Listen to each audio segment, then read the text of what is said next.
بسم اللہ الرحمن الرحیم۔ اخلاص اور احساس اور شفقت کے احساسات سے لبریز، پند و نصائح سے بھرپور شیخ سعدی رحمۃ اللہ علیہ کے ماحول میں خوش آمدید۔ آج کا سبق حرص کی برائی کے بیان میں ہے۔ اس کا ایک حصہ پہلے گزر چکا ہے، آج ہم دوسرا حصہ پڑھیں گے۔ شیخ سعدی رحمۃ اللہ علیہ فرماتے ہیں،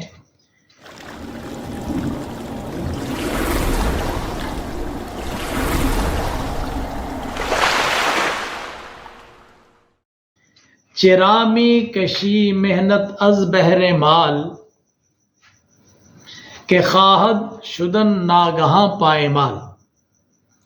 چرا کیوں، می کشی تو کھینچتا ہے، محنت مشقت، از بہر کے لیے، مال کہ جو کہ خواہد شدن ہو جائے گا، ناگہاں اچانک، پائے مال برباد۔ پورے شعر کا ترجمہ دیکھیے۔ تو مال کے لیے مشقت کیوں برداشت کرتا ہے جو کہ اچانک برباد ہو جائے گا؟ یہ مال جتنا بھی جمع کر لیا جائے، بینک میں رکھا لیا جائے، اپنے پاس رکھا جائے، کسی کو پکڑا دیا جائے، جتنا بھی مال ہے ایک دفعہ ایک دن اچانک برباد ہو جائے گا۔ بعض اوقات تو مال ضائع ہو جاتا ہے، کبھی دکان کو آگ لگ جاتی ہے، کبھی گاڑی کا ایکسیڈنٹ ہو جاتا ہے۔ اللہ تعالیٰ ہمیں ایسی آفات سے محفوظ فرمائے، لیکن ایسے معاملات پیش آتے ہیں۔ اور یہ بھی ممکن ہے کہ زندگی بھر مال محفوظ ہی رہے اور ایسی اچانک کوئی آزمائش نہ آئے، تو ایک دن اچانک موت تو آئے گی۔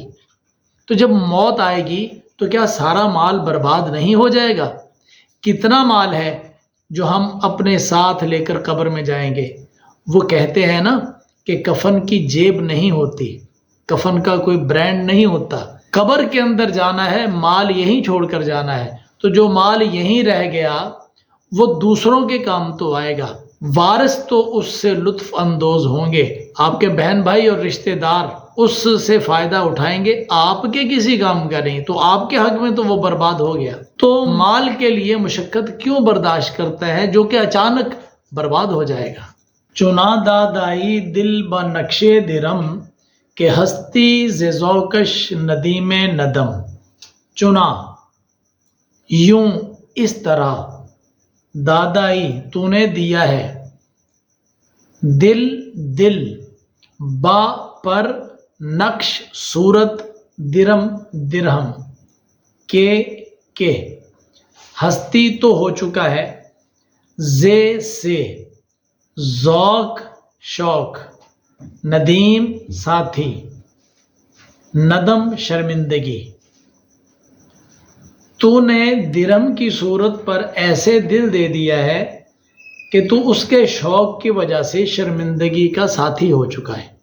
مال کی اتنی خواہش ہے، دولت کی اتنی تمنا ہے کہ اس مال کے لیے، اس دولت کو حاصل کرنے کے لیے اتنا شوق ہے، اتنی آرزو اور اتنی جستجو ہے کہ اس میں بڑے چھوٹے کی تمیز بھول چکا ہے، اپنی شخصیت کا وقار بھول چکا ہے، اور جگہ جگہ سے مال طلب کرتا ہے، جس کی وجہ سے اکثر اوقات تجھے شرمندگی اٹھانا پڑتی ہے۔ تو دولت کا اتنا دل دادا نہ ہو، درم کی صورت کو اپنا دل اس طرح مت دے کہ تو اس کی وجہ سے شرمندہ ہو اور شرمندگی تیری ساتھی بن جائے، جدھر جائے تجھے شرمندگی اٹھانا پڑے۔ دل سے حرص نکال، لالچ کو نکال، تاکہ تو عزت کی زندگی گزارے۔ چنا عاشق روے زرگشتائی، کہ شوریدہ احوال و سرگشتائی۔ چنا یوں، عاشق، روے زر، رو چہرے کو کہتے ہیں، اور زر سونا، سونے کا چہرہ، گشتائی تو ہوا ہے، کہ شوریدہ احوال پریشان حال، واو اور سرگشتائی حیران ہوا ہے۔ تو سونے کے چہرے کا ایسا عاشق ہوا ہے کہ پریشان حال اور حیران ہوا ہے۔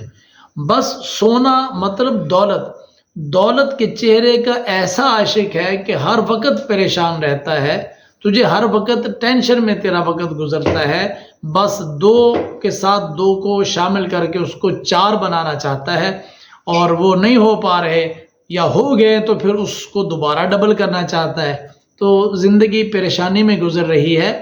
حرص کو چھوڑ دے، پریشانی ختم ہو جائے گی۔ چنا گشتائی سید بہرے شکار، کہ یادت نہ آید ز روز شمار۔ چنا یوں، گشتائی تو ہو چکا ہے، سید شکاری، بہرے شکار شکار کے لیے، کہ یادت، یاد مانا یاد اور تے کا مانا ہے تجھے، نہ یاد نہیں آتی، زے سے روز دن شمار قیامت، تو شکار کے لیے ایسا شکاری ہو چکا ہے کہ تجھے قیامت کے دن کی یاد نہیں آتی۔ ہر لمحہ مال کی تلاش میں جس طرح ایک شکاری شکار کے پیچھے ہوتا ہے، وہ جھاڑیاں سے گزرتا ہے، صحراؤں سے گزرتا ہے، جنگلات سے گزرتا ہے اور شکار کے پیچھے بھاگتا ہے، شکار کو حاصل کرنے کی کوشش کرتا ہے، تو نے دولت کو اپنا شکار بنا رکھا ہے اور ہر وقت اس کے پیچھے پڑا رہتا ہے، اس سے کچھ حاصل نہیں ہوگا۔ مبادا دلے آ فرو مایا شاد، کہ از بہر دنیا دہد دیں بباد۔ مبادا، اللہ کرے کہ نہ ہو، یہ بد دعا کے لیے لفظ استعمال ہوتا ہے۔ دل آ اس، فرو مایا کمینہ، شاد خوش، کہ جو کہ از بہر دنیا، از مانا سے، بہر کے لیے، دنیا، دہد دیتا ہے، دادن دینا، دہد مضارع، دین بباد ہوا پر۔ خدا کرے کہ اس کمینے کا دل خوش نہ ہو جو دنیا کے لیے دین برباد کرتا ہے۔